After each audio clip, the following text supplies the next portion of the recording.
La noche había terminado sin gachas, y todavía no había sol sobre los muros de barro, cuando la viuda llegó al patio del almacén con el cuenco vacío, cubierto por un paño de lino vasto. En la piedra baja del molino había quedado apenas un polvo pálido, insuficiente incluso para engañar el estómago del niño. Bajo el techo de cañas ennegrecidas por el humo, los hombres del templo abrían las puertas del granero y el olor de la cebada seca se mezclaba con el aceite rancio de las lámparas extinguidas. Allí nadie hablaba de caridad. Se oían medidas golpeando contra madera, sellos cilíndricos rodando sobre arcilla húmeda y el roce de los cestos sobre el suelo apisonado. Esperó entre dos hiladas de trabajadoras, molineras, tejedoras, cargadoras de agua, mujeres con las manos partidas por la harina y la sal. Algunas llevaban niños dormidos en el pliegue del manto, otras sostenían tablillas viejas envueltas en junco, como si llevaran huesos. Al frente, sobre una plataforma baja, un escriba joven humedecía el cálamo sin alzar la vista. A su lado, el administrador del almacén del templo hacía girar su sello con la calma de quien no pesa grano, sino destinos. Cuando llegó su turno, la viuda inclinó la cabeza y pidió una medida extra. No pidió abundancia ni favor. Pidió lo que una casa pide cuando ya ha raspado el fondo de la jarra y todavía falta una noche para la siguiente ración. El administrador no respondió enseguida. Miró primero sus manos harinadas, luego el cuenco vacío, luego el cordel de fibra que ceñía su muñeca en señal de servicio al molino del templo. ¿Casa de quién?, Pani preguntó. Ella dio el nombre de su esposo muerto. El hombre no mostró compasión ni desagrado, solo hizo una señal al escriba. El cálamo empezó a rasgar la arcilla. Nombre de la casa, nombre del barrio, medida solicitada, mes, testigo, molino asignado. Entonces la viuda comprendió que estaban escribiendo demasiado para una simple porción de cebada. Es un adelanto, dijo el escriba, como si pronunciara una palabra inocente. La palabra quedó suspendida entre los sacos. Adelanto. Era una palabra leve, casi doméstica, pero el administrador añadió otra sin cambiar el tono. Se devolverá en trabajo. Mandó traer la medida. La cebada cayó en su cuenco con un sonido espeso, grave, hermoso incluso. Durante un instante, el olor del grano fresco anuló el miedo. Podría moler, podría cocer. El niño comería antes del anochecer, pero el cálamo siguió avanzando sobre la tablilla. 3 jornadas extras en patio de molienda, dijo el escriba, y una parte de la próxima ración queda retenida hasta compensación. La viuda levantó la vista. He venido por grano, murmuró, no por deuda. El administrador apoyó la mano sobre la tablilla aún tierna. Aquí son lo mismo. Nadie se volvió. Nadie mostró sorpresa. Las otras mujeres ya conocían aquella verdad o habían aprendido a no oírla. Una anciana con los hombros encorvados bajó la mirada como si esa frase hubiera caído también sobre su propia casa. El sello cilíndrico rodó entonces sobre la arcilla fresca. Quedó impresa una procesión de figuras, portadores de ofrenda, haces de cañas, signos de almacén. La viuda no sabía leer todos los trazos, pero entendió lo esencial. Lo que entraba en su cuenco saldría de sus días. En los archivos, el hambre siempre llevaba el nombre de una casa, porque el grano pesa menos que la obediencia, pero dura más cuando se escribe. El escriba sopló la tablilla para secarla y la depositó junto a otras del mismo tamaño. La viuda vio varias marcas repetidas, idénticas a la suya. No eran peticiones aisladas, eran filas, un orden, un modo de atrapar la necesidad antes de que hablara. Tomó el cuenco, pero algo en el fondo del almacén la dejó inmóvil. 2 mozos arrastraban una cesta de cañas cubierta con una tapa de barro sellado. No iba hacia los graneros, sino hacia una puerta lateral, más estrecha,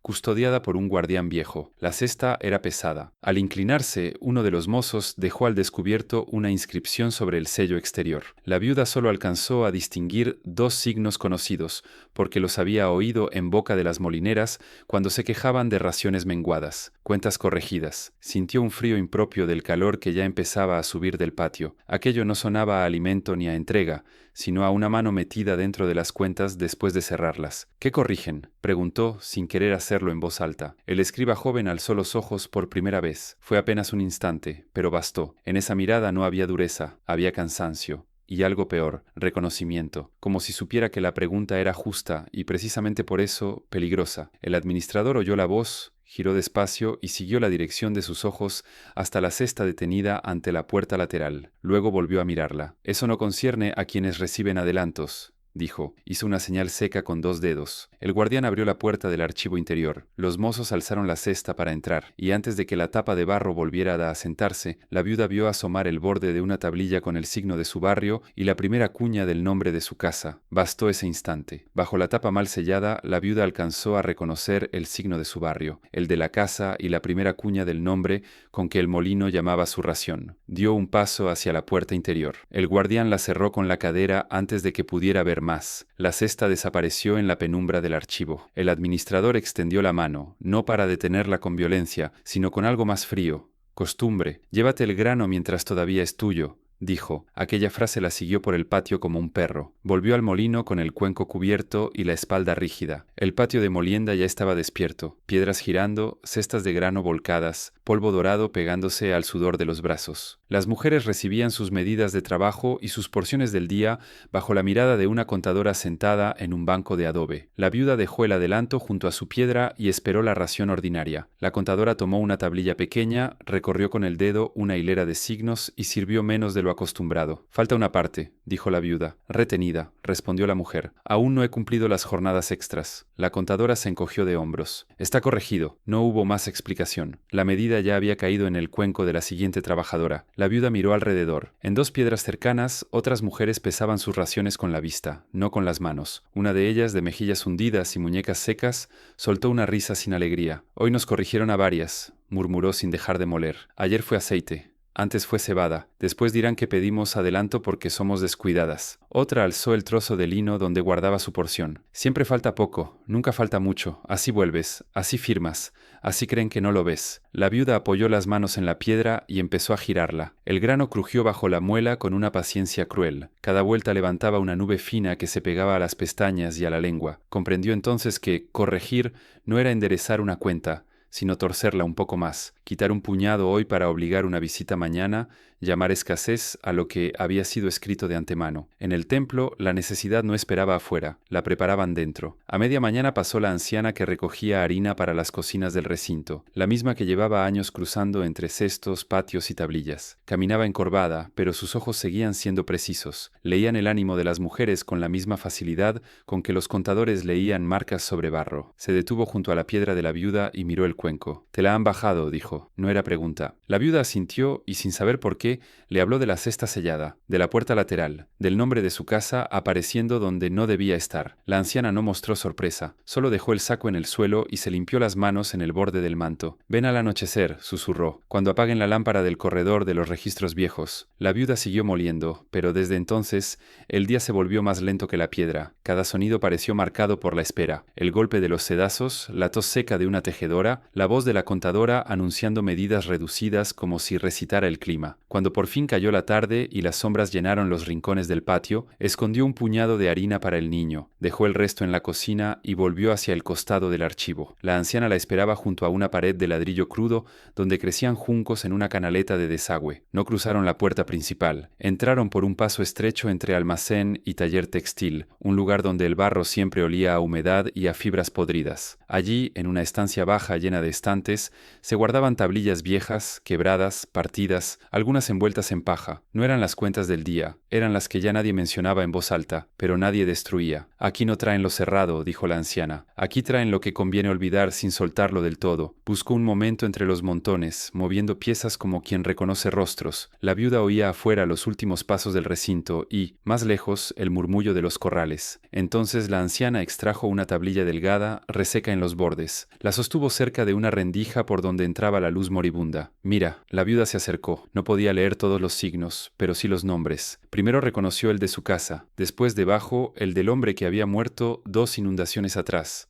Su esposo, el molinero que una estación de malas cosechas había obligado a pedir cebada. No era una tablilla cancelada, no estaba rota en señal de cierre. En el costado tenía una marca reciente, hecha con otro cálamo y otra mano. La anciana bajó la voz hasta volverla casi un polvo. «Tu adelanto de hoy no empezó hoy. Esta cuenta sigue respirando desde su muerte». Y justo cuando la viuda rozó con los dedos el nombre del difunto, al otro lado del corredor sonó el roce seco de unas sandalias. Luego llegó la voz del guardián, baja y urgente. El administrador venía hacia los registros viejos. La voz del guardián llegó antes que el hombre. La anciana retiró la tablilla de las manos de la viuda y la escondió entre 2 piezas quebradas, pero ya era tarde para fingir calma.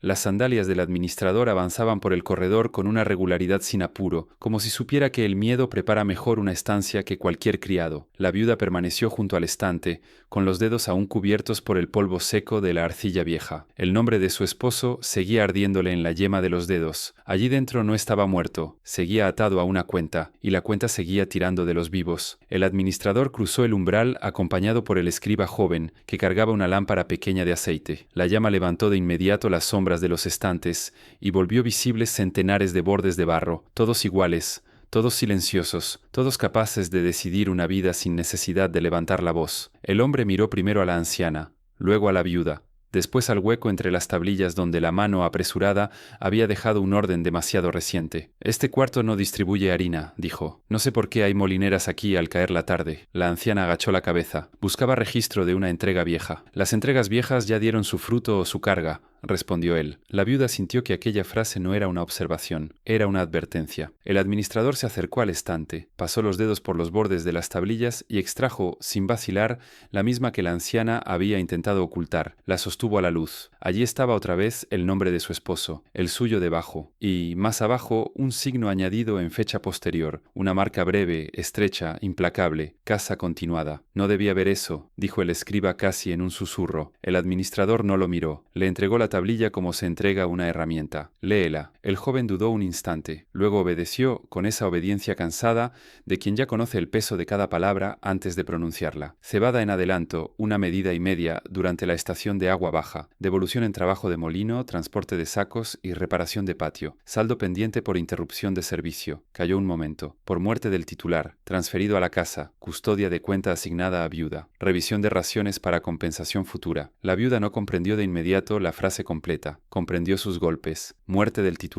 Transferido a la casa. Custodia de cuenta asignada a viuda. «Mi esposo murió», dijo, y su voz sonó más seca que el barro del estante. «Murió antes de devolver lo que tomó. La cuenta murió con él». El administrador levantó por fin los ojos. «Mueren los hombres, las casas permanecen». Fue dicho sin crueldad y por eso resultó peor, como si hablara de un muro o de un canal, no de una casa que ya había enterrado a uno de los suyos. «Entonces no prestan a personas», murmuró la viuda. El hombre inclinó apenas la cabeza. «Prestamos donde puede cobrarse». La lámpara crepitó. El cuarto olía a aceite, arcilla vieja y fibras humedecidas. Afuera había empezado el canto de unos obreros retrasados en el patio, pero allí dentro ningún sonido parecía pertenecer al mismo mundo. El escriba seguía sosteniendo la tablilla, sin dejar de mirar los signos como si fueran una herida que no había causado él, y sin embargo, también le perteneciera. La anciana dio un paso hacia atrás. Había entendido, igual que la viuda, que en aquel cuarto la deuda no recordaba una necesidad pasada. Elegía a quién seguir perteneciendo. «¿Mi hijo está en esa cuenta?», preguntó la viuda. Nadie respondió enseguida. Ese silencio fue más revelador que cualquier lectura. El administrador hizo una señal al escriba. El joven dejó la tablilla sobre una mesa baja y buscó otra en un montón lateral. Más pequeña, más reciente, la llevó a la luz con dedos inseguros. En ella no figuraba aún el nombre completo del niño, demasiado pequeño para una línea propia, pero sí un signo de ración disminuida junto al registro de la casa, el mismo signo que marcaba a los hogares de compensación prolongada. La viuda lo vio y sintió que el aire del cuarto se volvía estrecho. El niño todavía no cargaba sacos, no limpiaba canales, no transportaba jarras, y sin embargo ya había sido contado. «Eso es una previsión», dijo el escriba, demasiado rápido, como si quisiera suavizar el golpe. «No», respondió el administrador, «es orden». Luego se volvió hacia el guardián que esperaba en la puerta. «Retira de aquí todas las tablillas de casas continuadas, que vuelvan al estante interior. Nadie entra sin mi sello». Los dedos de la viuda se cerraron sobre el borde de la mesa. El cuarto entero había cambiado de forma. Ya no veía un depósito de registros. Veía una cámara donde el templo separaba a los vivos de los que todavía creían serlo. Cuando el guardián avanzó para recoger la primera tablilla, el escriba joven dejó caer la vista y apenas moviendo los labios, dijo algo que solo ella pudo oír. «Si quiere saber por qué algunas casas nunca salen de aquí, no mire a los muertos, mire cómo las nombran». Y en ese mismo instante, mientras el guardián apilaba las tablillas para devolverlas al fondo, la viuda alcanzó a leer una palabra repetida sobre varias casas de su barrio, marcada sobre el barro como si fuera destino. «Adscritos». Adscritos. La palabra quedó visible apenas el tiempo que tarda una mano en cubrir una brasa, pero ya no podía retirarse de la mente. La viuda la leyó mal al principio, como si los signos no pudieran decir lo que decían. El guardián apiló las tablillas contra su pecho. El administrador, al notar hacia dónde miraban los ojos de la mujer, se acercó y giró una de las piezas con la punta de los dedos, ocultando el término bajo la sombra de la lámpara. Fue un gesto pequeño, casi elegante, pero en aquel cuarto los gestos pequeños tenían la violencia de una puerta sellada. El escriba joven bajó la vista. La anciana no respiró, y la viuda entendió que aquella palabra no nombraba una deuda, sino una condición. «Ese nombre no es para tu boca», dijo el administrador. No alzó la voz. Su autoridad estaba hecha de otra materia: pesas, sellos, tablillas secas, silencio ajeno. La viuda sostuvo su mirada. Entonces no es una cuenta, murmuró. Es una clase de gente. El hombre no negó la frase. Pasó el pulgar por el borde de la tablilla y dejó sobre el barro una línea de polvo. Hay casas que reciben, devuelven y siguen su curso. Otras reciben, interrumpen, faltan, piden de nuevo. El archivo distingue lo que la calle confunde. La calle lo llama hambre. La calle siempre da nombres blandos a las cosas duras. Aquello fue lo más cerca que estuvo de una confesión. El guardián se llevó las tablillas al estante interior. La puerta de madera y cañas se cerró. Sonó el pasador. La viuda sintió ese sonido en el pecho, como si hubieran encerrado dentro no unos registros, sino la explicación de su vida. El administrador hizo una señal de salida. La anciana obedeció primero. La viuda tardó un instante más, no por valor, sino porque necesitaba fijar en la memoria la posición de la puerta, la mesa baja, la lámpara, la repisa donde habían descansado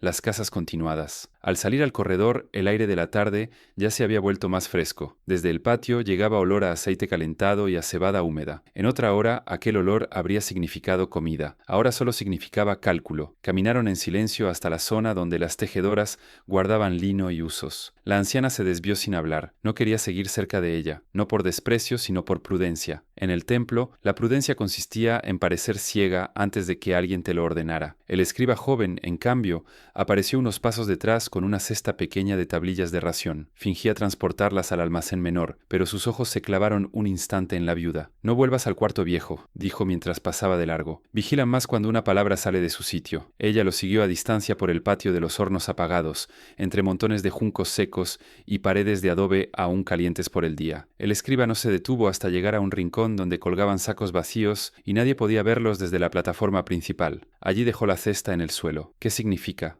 preguntó ella. Él tardó en responder, como si la palabra, al dejar el barro, se hiciera todavía más peligrosa.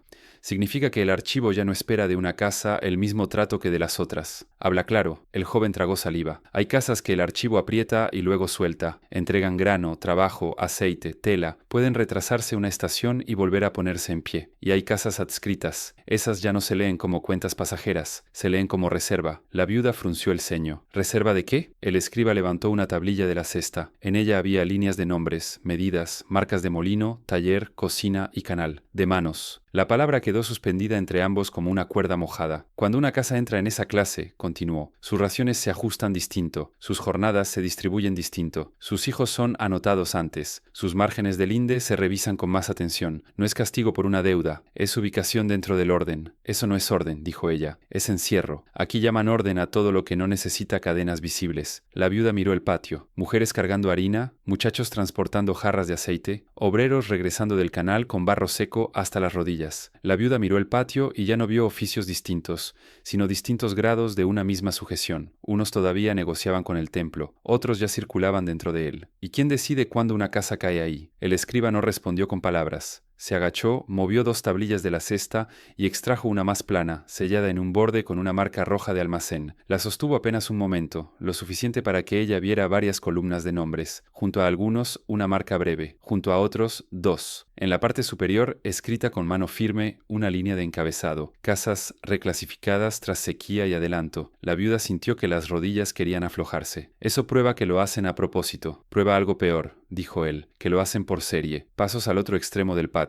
2 contadores cruzaban hacia los graneros. El escriba volvió a guardar la tablilla de inmediato, pero no tan rápido que la viuda no alcanzara a ver, casi al final de la lista, el signo de su barrio, y debajo el comienzo de un nombre que conocía demasiado bien. Entonces el joven tomó la cesta, se incorporó y murmuró, sin volver a mirarla: «Si quieres saber cuánto cuesta realmente una medida de cebada, ven mañana antes del primer reparto. Te mostraré cómo una sola cuenta se convierte en muchas», y se alejó con la lista escondida entre las tablillas de ración. Cuando la viuda alzó la vista hacia la plataforma central, el administrador ya estaba inmóvil bajo el techo de cañas. Desde la plataforma central, el administrador no hizo gesto alguno para detener al escriba. Eso fue lo inquietante. No hacía falta perseguir a nadie cuando todo el recinto estaba hecho para que cada paso terminara volviendo al archivo. Sin embargo, al amanecer siguiente, ella regresó antes del primer reparto. Cruzó el patio todavía húmedo de rocío y encontró al escriba esperándola no en la sala de cuentas, sino junto al cuarto donde se guardaban las pesas de piedra,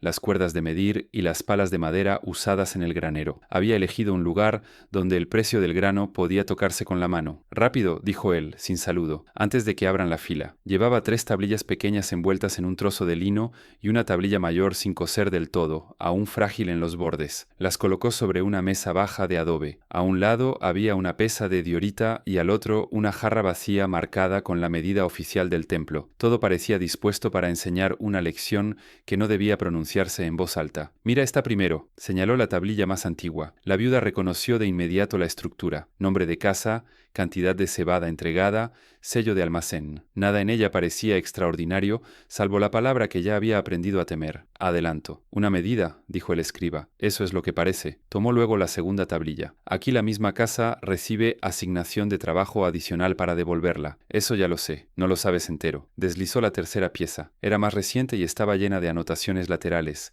marcas pequeñas añadidas por otras manos. «Aquí aparecen los añadidos». La viuda acercó el rostro. No podía leerlo todo, pero él le fue indicando cada línea con una caña seca. «Transporte de sacos porque la casa no entregó en almacén el día fijado. Un cargo. Uso de molino del templo durante el periodo de devolución. Otro cargo. Aceite racionado al trabajador de compensación. Otro. Ausencia parcial por enfermedad de un miembro de la casa. Jornada no cumplida convertida en saldo. Revisión de medida por merma de almacén. Diferencia cargada también». Ella levantó la vista. «Eso no es devolver una medida, es fabricar otra». El escriba asintió. «Una medida de cebada rara vez vuelve como una medida de cebada. Vuelve como días, espalda, pasos, aceite, retraso, falta y corrección. Cuando creen haber cerrado la cuenta, la tablilla ya tiene otra boca abierta. Afuera empezaban a oírse los primeros golpes de cesto y las voces de las repartidoras. El templo despertaba, pero en aquel cuarto parecía aún de noche. La viuda miró la jarra de medida oficial. «¿Y si una casa entrega más de lo recibido?» Él apoyó los dedos sobre la tablilla mayor, la que aún estaba algo húmeda. «Entonces se recalcula». Dijo la palabra con una amargura que casi parecía vergüenza. Le mostró una columna trazada con precisión. Al margen figuraban pequeñas cuñas que reasignaban parte de la entrega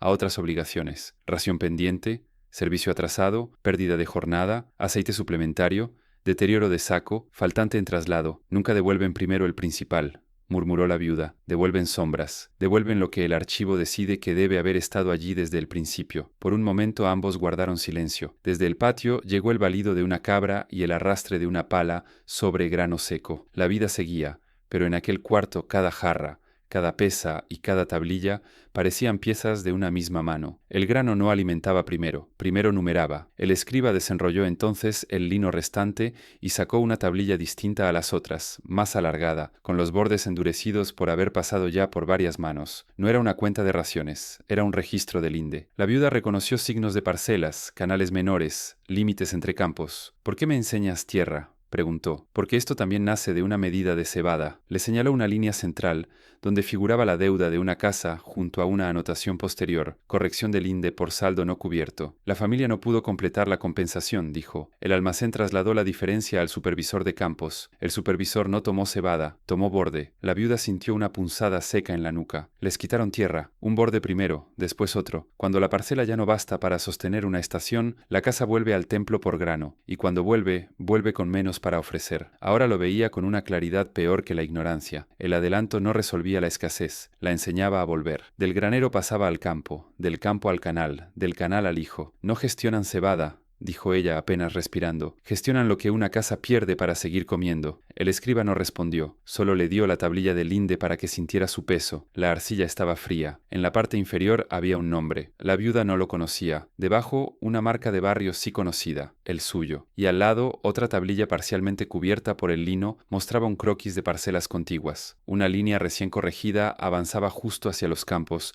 donde su esposo había trabajado antes de morir. Entonces sonaron pasos en el pasillo. No eran los del administrador. Eran más pesados, embarrados, propios de exteriores. El escriba volvió el rostro hacia la entrada. Un capataz de canales apareció en el umbral con una lista enrollada y los brazos manchados de limo seco. «Busco a la viuda del molino», dijo. «Su nombre ha sido añadido a la cuadrilla del próximo corte de canal». Y cuando desplegó la lista sobre la mesa, junto a su nombre no figuraba una jornada de castigo, sino otra cosa: compensación por casa continuada. La frase seguía visible sobre la lista del capataz cuando la viuda dejó de mirar su propio nombre hombre, y miró las manchas de limo seco en las manos del hombre. No venía del almacén, venía de la tierra abierta, de los taludes donde el agua decide quién cosecha y quién suplica. El escriba apartó apenas las tablillas, como si quisiera ocultarlas sin delatarse, pero el capataz ya había visto suficiente para saber a quién buscaba. Dio un golpe con el nudillo sobre la línea escrita y repitió, sin dureza, como quien anuncia una carga ya medida: presentarte antes del alba, herramienta del templo, ración reducida hasta cierre parcial. La viuda no respondió enseguida. Seguía oyendo la otra frase del escriba. El supervisor no tomó cebada, tomó borde. Ahora la deuda ya no esperaba en la tablilla, ya andaba sobre la tierra. ¿Qué canal?, preguntó al fin. El ramal bajo, junto a los campos corregidos de la franja oriental. Corregidos. La misma palabra, otra superficie. El capataz desenrolló más la lista y señaló varias líneas. Había nombres de hombres, 2 muchachos, 3 viudas, una tejedora que apenas podía cargar un cesto, y junto a algunos de ellos marcas breves que no indicaban oficio, sino motivo: saldo, merma, revisión, casa continuada. El canal reunía allí lo que el archivo había separado en tablillas. No obreros libres ni vecinos convocados por turno, sino restos de cuentas. No he faltado al molino, dijo la viuda. No he dejado una jornada sin girar la piedra. No vienes por falta, respondió el capataz. Vienes porque el agua no espera a que cierren las cuentas. Era otra forma de decir lo mismo. Cuando el archivo necesitaba manos, llamaba de ver a cualquier cosa. El hombre volvió a enrollar la lista y se marchó. El escriba esperó a que los pasos se perdieran en el pasillo antes de hablar. No vayas a casa por el camino grande. Ve primero a la franja oriental. ¿Para qué? Para que veas que corrigen cuando dicen linde. Ella sintió un cansancio espeso, pero asintió. Tomó el borde del manto, lo ajustó a la cintura y salió por el costado de los graneros, evitando la plataforma principal. El sol ya había subido y el aire olía a barro calentado, estiércol, paja húmeda. Más allá de los corrales, la ciudad se abría en huertos, parcelas, pequeños bordes de juncos y sendas marcadas por pies descalzos y trineos de carga. La viuda conocía aquel trayecto. Lo había recorrido con su esposo en años mejores, cuando todavía podían señalar una línea de tierra y decir hasta aquí sin pedir permiso a una tablilla. Al llegar a la franja oriental, encontró a 2 medidores trabajando. Llevaban cuerda, estacas cortas y una tablilla de campo untada con una capa reciente de arcilla. Uno fijaba una estaca, el otro medía desde un mojón antiguo medio deshecho por las lluvias pasadas. Un tercer hombre, sentado bajo un paño sujeto con cañas, tomaba nota. No parecía labrador. Tenía las manos limpias y el sello del supervisor de campos colgando del cuello por un cordel de lino. La viuda se detuvo al borde del sendero. Reconoció la parcela de inmediato, aunque no fuera la suya. Había pertenecido a una familia del barrio de los curtidores. Un pequeño rectángulo suficiente para sostener una estación regular si el agua entraba a tiempo. Ahora una de las estacas nuevas había sido clavada más adentro. No mucho, apenas lo necesario para que el cambio pareciera razonable a cualquiera que no hubiera sembrado allí durante años. Eso era lo peor. El despojo no entraba gritando, entraba con cuerda. ¿Quién ordenó moverla?, preguntó. El hombre del sello levantó la vista con fastidio leve, como quien espanta una mosca. No se mueve, se corrige. La tierra estaba donde estaba. La tierra siempre está donde la medición válida la fija. Uno de los medidores rió por lo bajo, no de burla, sino de costumbre. Habían repetido aquella operación demasiadas veces. La viuda avanzó hasta la estaca y la miró de cerca. En el barro húmedo junto a la base se veían aún las marcas del hoyo anterior, más cerca del antiguo mojón. Habían rehecho la línea ese mismo día. No corregían memoria, la sustituían. ¿Y el borde que quitan?, dijo. ¿A quién pasa? El hombre del sello señaló con el mentón el extremo del campo, donde un canal secundario esperaba limpieza y ampliación, al mantenimiento de agua y a la compensación de vida. Todo queda dentro del orden del templo, siempre dentro del orden, el grano, el borde, los días, los hijos. La viuda levantó la vista hacia las parcelas contiguas y entonces sintió un golpe seco en el pecho. 2 franjas más allá reconoció el viejo alineamiento de surcos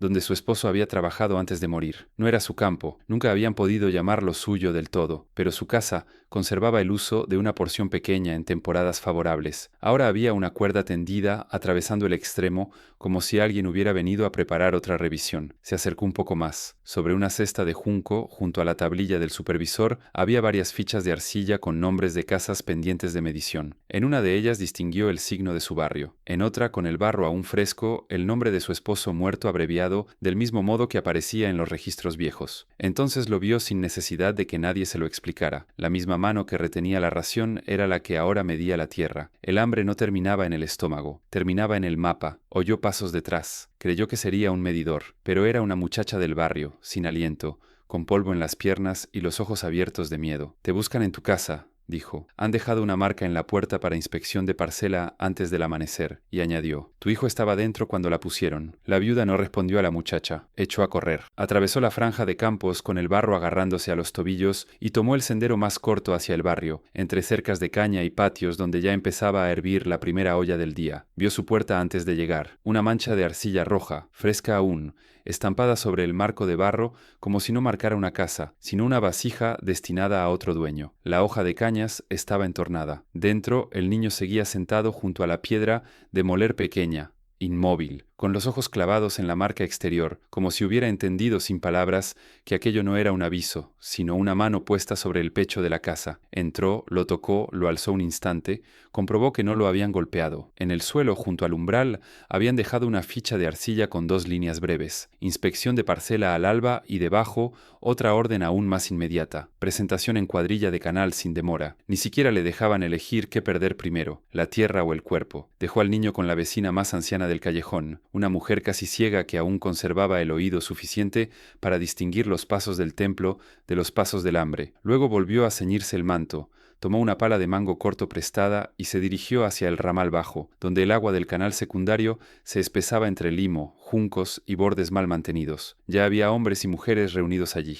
No estaban alineados por oficio, sino por necesidad. Se reconocía a simple vista: manos de telar, espaldas de cargadores, dedos de molinera, tobillos de gente de campo. El templo los había mezclado no según lo que sabían hacer, sino según lo que debían. El capataz estaba de pie sobre un talud con la lista enrollada en una mano y una vara en la otra. Detrás de él, 2 contadores del templo anotaban llegadas en tablillas pequeñas mientras un muchacho repartía herramientas: palas, azadas de borde gastado, cestos para barro, cuerdas. Junto a una piedra plana había una cesta de raciones ya medidas. La viuda se acercó lo suficiente para verlas. Eran porciones menores que las del molino. Menor fuerza, menor pan, murmuró un hombre flaco a su lado. Mayor deuda, menor pan, corrigió otro sin humor. El capataz oyó la segunda frase y no castigó al que la había dicho. Solo hizo una marca en su lista. En el canal incluso las palabras podían convertirse en trabajo adicional. Los enviaron a limpiar una curva donde el agua se estancaba contra el borde. Había que cortar juncos, sacar limo, reforzar la pared con cestas de barro húmedo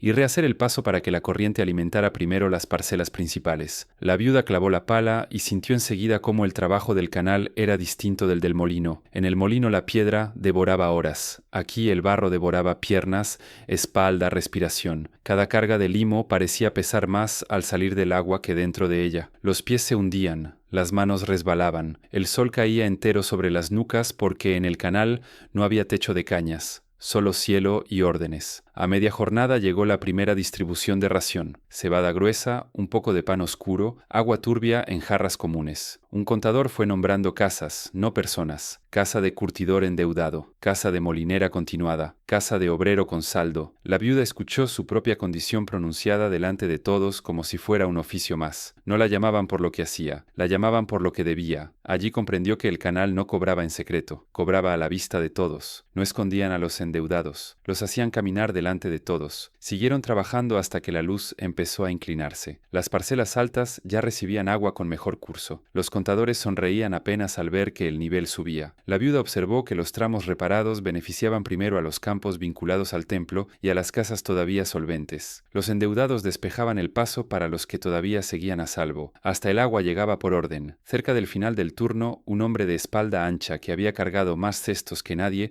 comenzó a tambalearse. La viuda lo había visto desde la mañana, callado, eficiente, con una cuerda vieja atada al brazo como señal de servicio previo en el puerto. Intentó alzar otra cesta de barro y se quedó inmóvil, como si el cuerpo hubiese olvidado de pronto la instrucción más simple. El cesto cayó. Él dio 2 pasos hacia atrás y se desplomó de rodillas en el limo. Nadie corrió hacia él de inmediato. En el canal se aprende pronto que la compasión retrasa el conteo. El capataz bajó del talud, le tocó el cuello, comprobó que seguía respirando y llamó a uno de los contadores. «Anota interrupción de servicio», dijo, «parcial o total». El capataz miró al hombre caído, luego a un muchacho que trabajaba unos pasos más atrás con la misma forma de nariz y el mismo pliegue de hombros. «Total para el padre, continuación para la casa». El muchacho levantó la cabeza, sin comprender todavía. Entonces el capataz señaló su nombre en la lista y pronunció la orden con la tranquilidad de quien corrige una medida. La deuda restante pasa al hijo desde esta noche, que mañana venga con ración menor. La orden cayó sobre el canal con más peso que el barro. El muchacho dejó la pala clavada donde estaba y miró primero al padre derrumbado,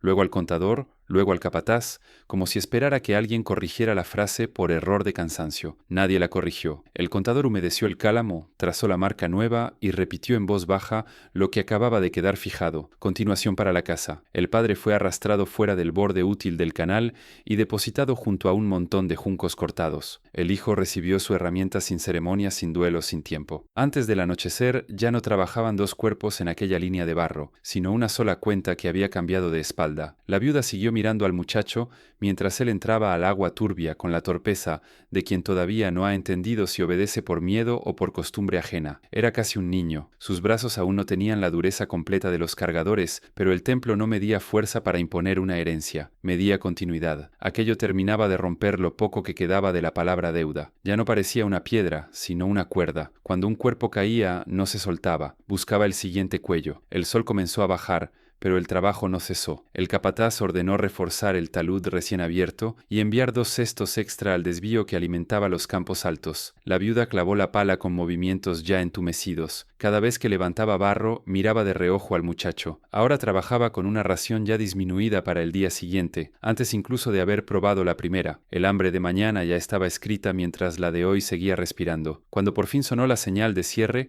los contadores se sentaron en la piedra plana y empezaron a llamar nombres de casas para la última marca del día. El hombre caído no volvió a ponerse en pie. 2 peones lo cargaron hacia el borde del sendero. El hijo quiso acercarse, pero el capataz lo detuvo con una vara apoyada en el pecho. Primero la tablilla, dijo. La viuda sintió náusea. No por el barro ni por el cansancio, sino por la exactitud del orden. Primero la tablilla, luego el padre. El muchacho se acercó temblando. El contador tomó una pieza pequeña, todavía húmeda, donde ya había escrito la transferencia. La sostuvo ante él como si le mostrara una medida de grano. Casa continuada, saldo restante, ración reducida, presentación al alba. El hijo no sabía leerlo todo, pero reconocía su propio nombre. Eso bastaba. Alargó la mano y tocó apenas la arcilla, como si al hacerlo confirmara una falta que no había cometido. La viuda apartó la vista. En ese gesto vio adelantado el rostro de su propio hijo junto a una tablilla semejante. En los patios del templo, un hijo heredaba la cifra antes que el duelo. Mientras la cuadrilla se dispersaba, ella se retrasó unos pasos para seguir a los 2 peones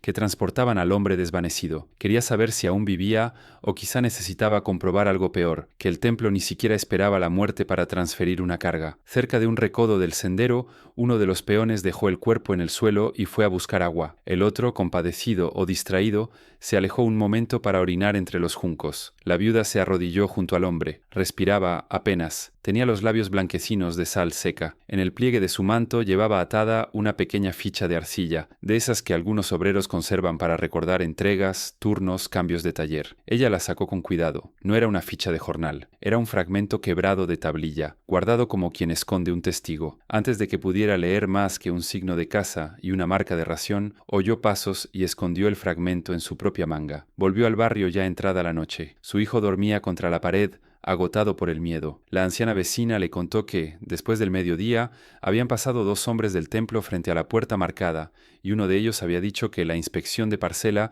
seguía en pie para la mañana. Luego, como si el día aún no hubiera sido suficiente, añadió otra noticia. Una mujer del taller textil había ido buscándola al caer la luz. ¿Para qué? La anciana miró hacia la calle antes de responder. Dice que encontró algo en el archivo interior. Dice que la cesta de cuentas corregidas no está cerrada del todo. La viuda sintió un escalofrío más frío que la noche. No debía acercarse al archivo. No después del canal, no con la marca en su puerta y la inspección al alba. Precisamente por eso salió. Si iban a medir la parcela al amanecer, aquella noche era la última grieta que le dejaban. Ajustó el fragmento robado dentro del manto y salió otra vez a la oscuridad. Al doblar el corredor trasero del templo, vio la puerta lateral entreabierta y, en el suelo, bajo la luz temblorosa de una lámpara olvidada, una tablilla caída de la cesta sellada con su nombre completo en la primera línea y una palabra nueva al final: retención. La viuda se agachó de inmediato, con el corazón golpeándole en la garganta. La tablilla acababa de salir de la cesta. La lámpara olvidada junto a la pared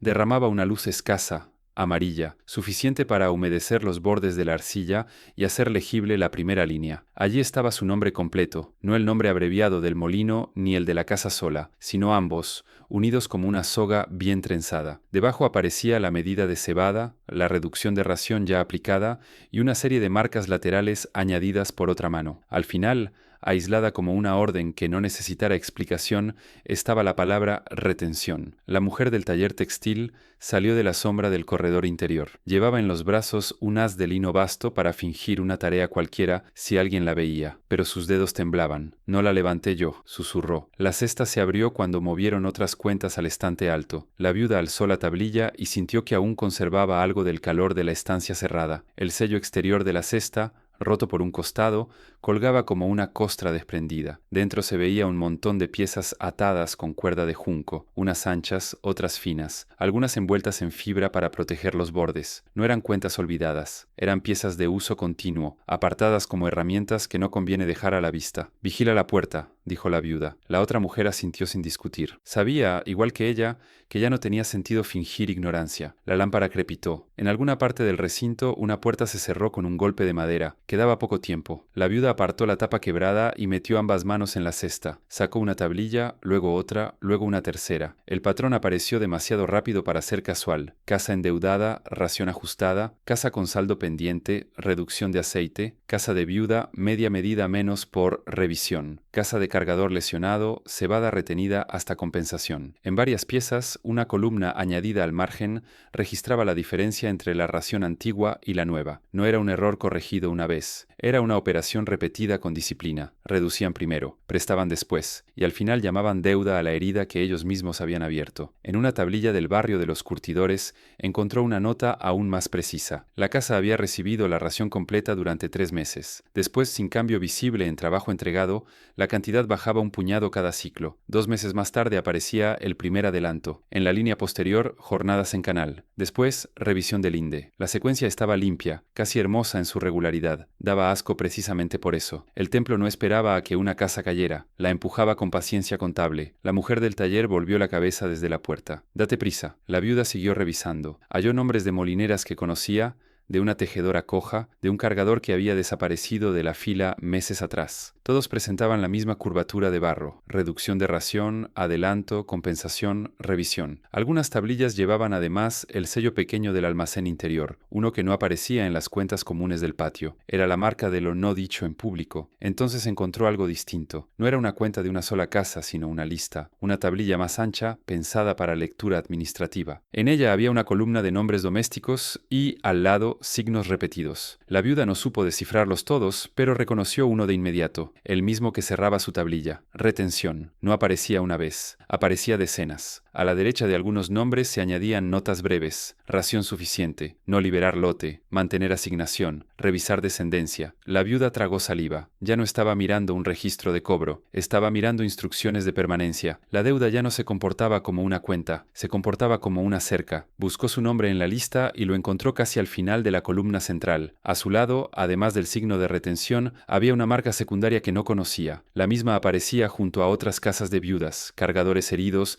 y familias con hijos pequeños. No decía cuánto debían, decía para qué convenía retenerlas. Pero antes de que pudiera entenderlo, la mujer del taller soltó un susurro áspero. «Alguien viene. Pasos en el corredor». No rápidos, medidos, de alguien que conoce el archivo y no teme encontrarlo alterado. La viuda reunió las tablillas con manos torpes, pero una de las listas se deslizó y quedó abierta bajo la lámpara. En el borde inferior, casi fuera de la luz, pudo leer el encabezado de una sección atada al mismo cordel: casas retenidas por destino de servicio. Y justo debajo empezaban columnas con destinos de servicio: cocina, telar, molienda, transporte, canal. La viuda apenas tuvo tiempo de entenderlo. Aquellas columnas no decían dónde trabajaban esas casas, sino dónde convenía mantenerlas útiles. La mujer del taller apagó la lámpara con 2 dedos húmedos, y el corredor quedó sumido en una oscuridad aceitosa, rota solo por una franja de luz lejana que entraba desde el patio. La viuda no soltó la tablilla. Se aplastó contra el costado de la cesta abierta, con el canto frío de la arcilla bajo el brazo y una certeza peor que el miedo. Aquellas cuentas no estaban hechas para cerrarse. Los pasos se detuvieron justo afuera. Una mano empujó la puerta, pero no entró del todo. Se oyó el roce de cañas, luego una voz cansada, conocida. No era el administrador, era el escriba joven. «Sé que hay alguien dentro», dijo en voz baja. Si fuera otro, ya habría llamado al guardián. La mujer del taller volvió a encender la lámpara apenas un soplo. La viuda salió de la sombra con la lista aún abierta entre las manos. El escriba la vio también la cesta rota y el montón de tablillas desordenadas, y por un instante pareció no escandalizarse, sino rendirse, como si aquella escena hubiera ocurrido en su cabeza muchas veces antes de existir en el barro. «Ya lo ha visto», murmuró. No era pregunta. La viuda alzó la tablilla. Aquí no dice cuánto debe cada casa, dice dónde debe servir. El joven cerró la puerta con cuidado y se acercó. A la luz mínima, su rostro parecía más viejo que en el patio, no por años, sino por uso. Compáralo con esto. Sacó de entre su manto una tablilla estrecha, tomada del registro diario. La colocó junto a la lista de retención. En una figuraban casas marcadas, en la otra, distribución de raciones por talleres y patios. La viuda no sabía leer todos los signos, pero ya no necesitaba leerlos todos. Vio repeticiones. Las mismas casas retenidas aparecían una y otra vez en molienda, telar, transporte de sacos,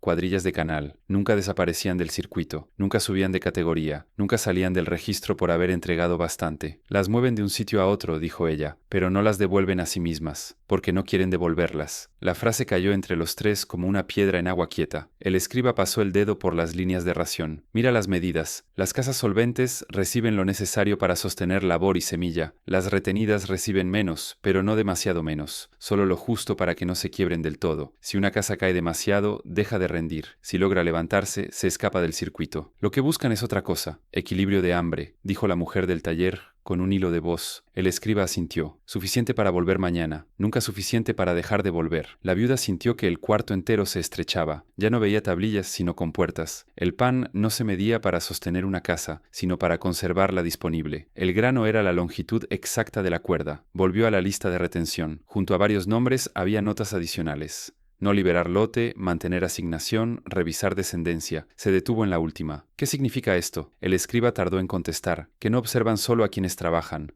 Observan quién viene detrás. La viuda pensó en su hijo, en el muchacho del canal, en las casas donde los nombres se encadenaban uno debajo del otro como juncos atados para transporte. Entonces no están cobrando deudas, dijo, están guardando linajes útiles. El joven no la contradijo. Al contrario, apartó otras tablillas de la cesta hasta dejar al fondo una pieza más gruesa, aún sellada por un borde con arcilla interior. No era una cuenta común, tenía otra forma, otra rigidez. Otro cuidado. La mujer del taller dio un paso atrás al verla. Eso no debería estar aquí, susurró. No debía salir todavía del estante alto, respondió él. Por eso supe que habían movido la cesta. La viuda observó el sello. No era el del reparto diario ni el del almacén ordinario. Era más pequeño, más hondo, impreso 2 veces, una afuera y otra dentro del borde de cierre, como si se temiera no el robo, sino la lectura. ¿Qué es? El escriba apoyó la mano sobre la pieza sellada, pero no la abrió. La razón por la que las casas retenidas no salen, aunque entreguen años de trabajo. Ábrela. Si la abro y alguien entra, no habrá vuelta. La viuda sostuvo su mirada sin bajar la cabeza. Ya no la hay. Durante un momento solo se oyó el chisporroteo de la lámpara y,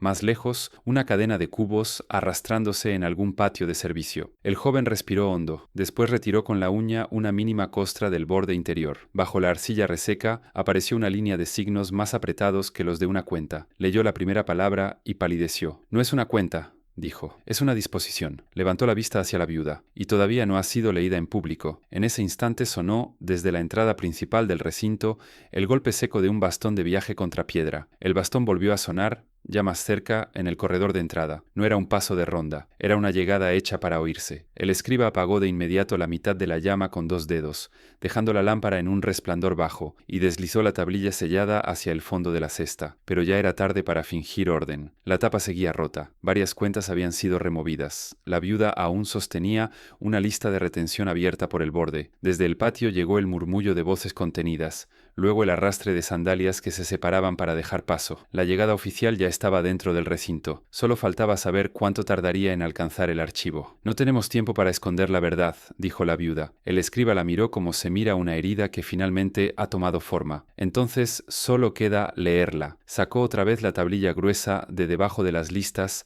y la puso sobre la mesa baja. El sello interior seguía prendido en una línea estrecha de arcilla más oscura, colocada no para cerrar la pieza, sino para dejar constancia de que solo ciertas manos podían romperla. La mujer del taller dio un paso atrás hacia la puerta. Yo vigilaré, susurró. Si vienen tendréis un instante. El escriba pasó la uña por la costra interior con una paciencia feroz. La arcilla cedió poco a poco, desprendiéndose en polvo fino sobre la mesa. A cada trazo roto, la viuda sentía que no estaban abriendo una cuenta, sino una compuerta. Por fin el sello se resquebrajó. El joven levantó la tapa de barro y dejó expuestas las primeras líneas. No eran columnas de medidas ni nombres corrientes de reparto. Eran frases enteras, apretadas, de mano firme, escritas para mandar y no para contar. El escriba acercó acercó la lámpara. Disposición para casas de saldo prolongado, leyó. Siguió bajando. Cuando una casa, por muerte, falta, merma de parcela o repetición de adelanto, no pueda ser restituida al ciclo ordinario. La viuda cerró la mano sobre el borde de la mesa. Sigue. Será tenida no como cuenta transitoria, sino como unidad de servicio conservado. La frase quedó suspendida en el cuarto como humo espeso. Unidad de servicio conservado. No hablaba de vecinos ni de deudores. Hablaba de casas retenidas dentro del uso del templo. La deuda había encontrado por fin su nombre verdadero. No era un peso que esperaba terminar. Era una forma de guardar cuerpos en reserva. El escriba tragó saliva y siguió leyendo. Sus raciones serán ajustadas según rendimiento, nunca por encima de lo necesario para sostener labor, descendencia y continuidad de oficio. La mujer del taller soltó una respiración rota. «¿Descendencia?», repitió. «Sí», dijo él con amargura. «Está escrito». La viuda pensó en el muchacho del canal, en su propio hijo dormido bajo una puerta marcada, en las viudas del molino que siempre recibían un puñado menos del que recordaban. No era descuido, no era dureza de una mala estación, era norma. Quien fija el pan de una casa fija también el tamaño de su obediencia. El escriba leyó otra línea, más abajo, y su voz se volvió casi irreconocible. Los hijos de casa retenidas serán anotados por anticipación en listas de asignación para evitar pérdida de servicio por vacío de titular. La viuda sintió un frío profundo. La norma no esperaba la caída de una casa, preparaba el reemplazo antes de que faltara el titular. En el templo, un hijo no nacía fuera del registro, nacía hacia él. El escriba volvió la tablilla para mirar la sección inferior. Allí había una línea destacada por una hendidura más profunda, como si el cálamo hubiera querido asegurar que nadie la pasara por alto. Si tras corrección y asignación la casa muestra estabilidad de servicio, podrá ser... Calló. ¿Podrá ser qué?, dijo la viuda. Antes de que respondiera, la mujer del taller se volvió bruscamente hacia la puerta. Pasos. No los del patio lejano, no los de tránsito común. Pasos ya en el corredor lateral. El escriba bajó la voz y terminó la línea casi sin aire. Reclasificada. La palabra todavía no explicaba el alcance, pero era peor por eso. Habría algo que aún no podían medir. La puerta se abrió de golpe. El administrador del almacén entró con la lámpara del corredor detrás de su hombro y vio en una sola mirada la tablilla abierta, la cesta rota, la viuda junto a la mesa y al escriba con la mano todavía sobre el sello quebrado. No pareció sorprendido, solo fatigado, como un hombre que encuentra confirmada una sospecha inoportuna en la peor hora. Durante un instante nadie habló. En el patio principal volvió a sonar el bastón, seguido por una voz ceremonial anunciando entrada y rango. El administrador desvió los ojos hacia el corredor. «Sellad esta estancia», dijo. «Ha venido por la reclasificación». La frase del administrador cayó sobre la estancia con un peso exacto. El escriba retiró la mano del sello roto, pero no alcanzó a ocultar la tablilla abierta. La mujer del taller quedó inmóvil junto a la puerta. La viuda tampoco se movió. El inspector no llegaba para corregir abusos, llegaba para volver norma lo que el archivo había preparado en silencio. El administrador avanzó 2 pasos y miró la disposición abierta sobre la mesa baja. No mostró ira, solo ese cansancio severo de quien sabe que lo secreto ha sido visto antes de quedar plenamente asegurado. «Ya no importa que la hayáis abierto», dijo. «En unas horas será norma de patio». El escriba levantó la cabeza. «Entonces es verdad. No quieren cerrar las cuentas». «¿Cerrar?», repitió el administrador casi con extrañeza. «Nunca se trató de cerrar, se trató de fijar». La viuda sintió quebrarse lo último que aún llamaba deuda a aquello. El hombre del almacén ya no hablaba de cosecha ni de falta, hablaba de fijar casas. Afuera, en el patio principal, se oían ya voces de recepción, sandalias ordenadas, el roce de lino mejor tejido que el de los trabajadores comunes. El inspector no caminaba solo, caminaba con testigos, con escribas, con autoridad prestada por una instancia más alta que el almacén diario. Lo que iba a imponerse no era una costumbre local, era una forma de gobierno hecha barro. El escriba joven empujó la tablilla hacia la luz. «Lea el resto». El administrador dudó apenas un instante, quizá porque ya no veía utilidad en callarlo, quizá porque incluso él, guardián del granero y del archivo,